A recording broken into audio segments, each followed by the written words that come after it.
Assalamualaikum warahmatullahi wabarakatuh. Halo teman-teman semua, kami dari kelompok 2, yaitu Askia Zara Izati, Muhammad Hafiz Nurinda, dan Raihan Dini dari kelas B akan menyampaikan materi tentang filsafat ilmu.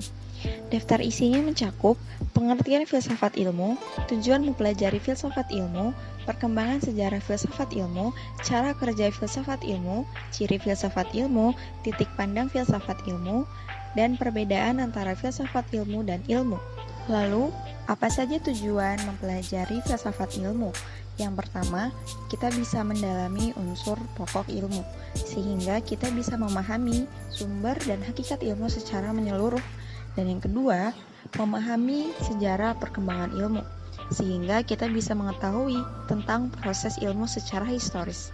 Dan yang terakhir, lebih memahami persoalan ilmiah, sehingga kita dapat mendapat gambaran cara kerjanya secara kritis. Subbab yang pertama adalah pengertian filsafat ilmu menurut para ahli.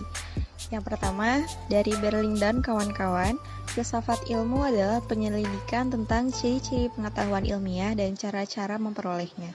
Kemudian ada lagi dari Cornelius Benjamin, menurutnya filsafat ilmu adalah suatu cabang filsafat yang secara sistematis menelaah sifat dasar ilmu, khususnya mengenai metode, konsep-konsep, peranggapan, serta letaknya dalam kerangka umum cabang-cabang pengetahuan intelektual.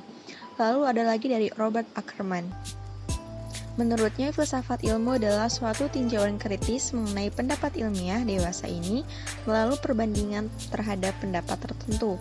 Tetapi, filsafat ilmu juga jelas bukan suatu kemandirian cabang ilmu dari praktek ilmiah secara aktual. Kemudian ada lagi dari Lewis Whitebeck. Menurutnya, filsafat ilmu membahas dan mengevaluasi metode-metode pemikiran ilmiah serta upaya mencoba menemukan ilmu dan upaya pentingnya ilmiah ilmu secara keseluruhan. Dan yang terakhir ada dari Psilos dan Kurt. Menurutnya, filsafat ilmu adalah filsafat yang berhubungan dengan masalah filosofis dan fundamental yang terdapat dalam ilmu. Jika mempelajari filsafat ilmu, kita akan mengenal 3 istilah. Yang pertama ada ontologi. Ontologi membahas tentang hakikat yang ada. Jadi, segala sesuatu yang ada, yang tampak nyata, kita pelajari lebih lanjut apa itu hakikatnya. Kemudian ada epistemologi. Ilmu tentang batas-batas dan kemungkinan sumber ilmu pengetahuan.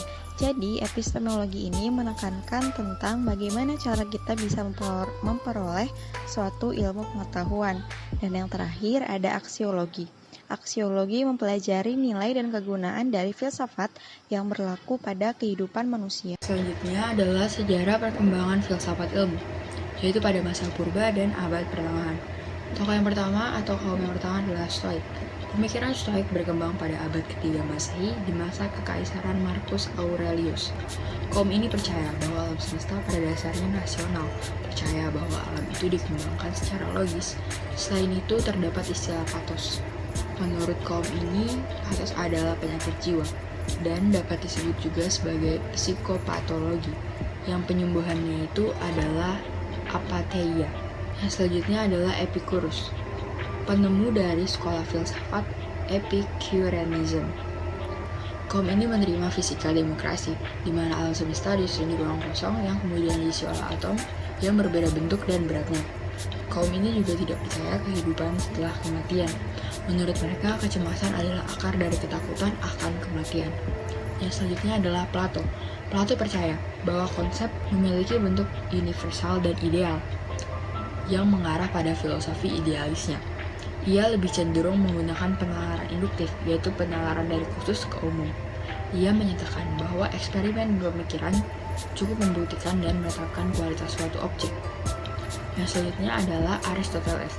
Aristoteles percaya jika bentuk universal tidak perlu melekat pada objek atau konsep. Setiap objek atau konsep harus dianalisis terlebih dahulu.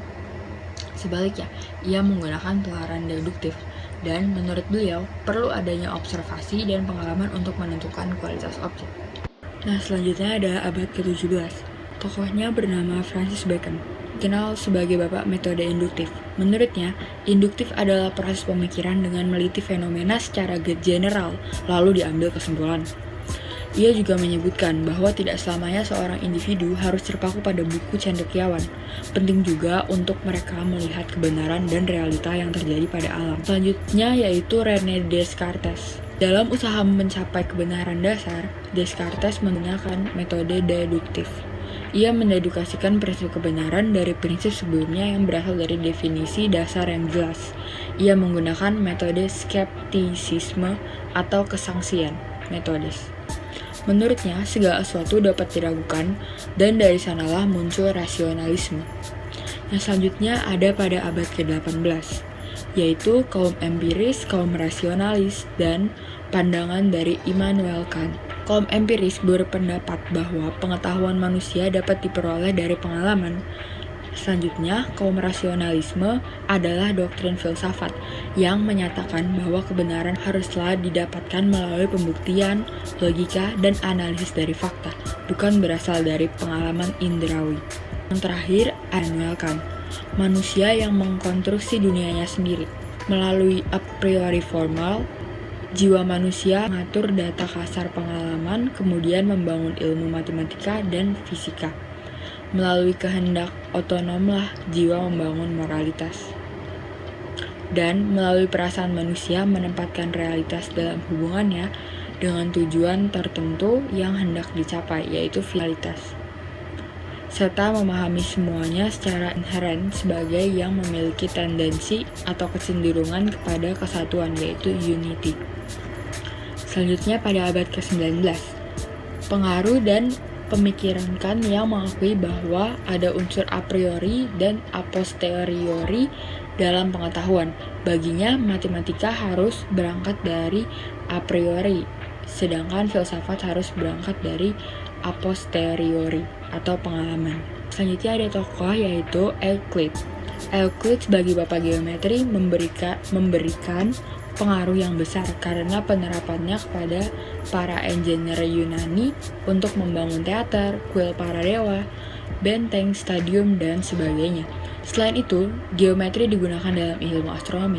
Maka dari itu, ia mempengaruhi tokoh lainnya seperti Archimedes, Johannes Kepler, Galileo Galilei, dan Isaac Newton. Abad ke-20, muncullah aliran positivisme yang berdasar pada pengetahuan yang faktual dan positif, sejalan dengan empirisme yang menerima pengalaman indrawi tetapi tidak subjektif seperti empirisme. Tokohnya adalah Henry de Saint-Simon. Kemudian muncullah aliran neo-kantianisme karena tidak puas pada positivisme. Mereka berusaha konsekuen dan sistematis dengan menghidupkan kembali filsafat kritisme Kant. Ciri-ciri filsafat ilmu. Ciri khas filsafat secara umum adalah mencari sebab musabab dan kebenaran atau kepastian sesuatu tidak hanya pada dunia fisik tetapi juga ke dunia metafisika. Filsafat ilmu adalah bagian dari filsafat. Ciri khas filsafat ilmu adalah berpikir ilmiah, yaitu berpikir secara sistematis dan holistik. Filsafat merupakan ilmu yang mempelajari sumber dan asal-usul segala sesuatu serta terkait dengan metafisika secara mendalam sampai ke akar-akarnya. Perbedaan yang ditunjukkan oleh ilmu filsafat dan ilmu tidak begitu tajam, karena hal itu lebih didasarkan pada perbedaan niat daripada perbedaan mata ajaran. Oleh karena itu, perlu ada keseimbangan antara apa yang telah ditulis tentang metode ilmiah dengan praktek ilmiah secara aktual. Selanjutnya adalah cara kerja filsafat ilmu. Yang pertama itu ada sistematis dalam susunan pengetahuan dan cara memperolehnya, karena ada berbagai hubungan gejala yang teratur sehingga merupakan suatu keseluruhan yang utuh. Yang kedua ada logis, yaitu gejala pengetahuan diamati dan dianalisis secara rasional. Yang ketiga ada intersubjektif, yaitu kepastian ilmu pengetahuan didasarkan pada emosi atau pemahaman si ilmuwan, tapi didasarkan dan dijamin oleh sistem pengetahuan itu sendiri. Yang ketiga ada intersubjektif, yaitu kepastian ilmu pengetahuan tidak didasarkan pada emosi atau pemahaman si ilmuwan, tapi didasarkan dan dijamin oleh sistem pengetahuan itu sendiri. Yang terakhir ada ilmu itu harus memiliki cara kerja ilmu pengetahuan yang mengupayakan pembenaran secara metodologis. Selanjutnya, 4 titik pandang filsafat ilmu. Pertama, filsafat ilmu yang berusaha menyusun pandangan-pandangan dunia yang konsisten dan didasarkan pada teori-teori ilmiah. Jadi, tugas filosof ilmu adalah mengelaborasi dan mengimplikasi yang lebih luas dari ilmu. Kedua, filsafat ilmu yang berusaha memaparkan peranggapan dan kecenderungan para ilmuwan. Jadi, tugas filosof ilmu adalah menentukan apa sebenarnya yang disebut ilmu itu. Ketiga, filsafat ilmu telah berkembang menjadi suatu disiplin ilmu tersendiri. Filsafat ilmu sebagai suatu cabang pengetahuan yang menganalisis dan menerangkan konsep dan teori dari ilmu. Konsep dan ilmu dianalisa, kemudian diklasifikasikan, kejelasannya, dan pemanfaatan ilmiahnya. Jadi ilmuwan perlu menjelaskan, dan itu disebut inquiry, yaitu suatu kegiatan ilmiah yang terkait dengan praktek filsafat ilmu, yang berusaha mencari hubungan dasar antara konsep yang satu dengan konsep yang lain. Filsafat ilmu merupakan second order kriteriologi. Semiawan lebih lanjut menjelaskan bahwa para filosof ilmu berusaha menjawab pertanyaan sebagai berikut. 1. Karakteristik apa yang membedakan penyelidikan ilmiah dari tipe penyelidik lain? Kedua, prosedur yang harus ditempuh oleh para ilmuwan dalam menyelidiki alam. Ketiga, persyaratan apakah yang harus dicapai bagi suatu penjelasan ilmiah agar menjadi benar? Keempat, apakah kedudukan kognitif dari dalil dan asas ilmiah? Selanjutnya, perbedaan filsafat ilmu dan ilmu. Filsafat ilmu dalam objek material lebih universal dan tentang realita. Dalam objek formal dan non-fragmentaris, luas, mendalam, dan mendasar. Dalam hal pelaksanaan, menunjukkan spekulatif, kritis, pengawasan. Dalam hal nilai, kegunaan pragmatis, muatannya, pertanyaannya lebih jauh dan mendalam berdasarkan pengalaman realitas sehari-hari. Dalam hal penjelasan, mutlak dan mendalam sampai dasar. Sedangkan ilmu dalam objek material yaitu khusus dan empiris.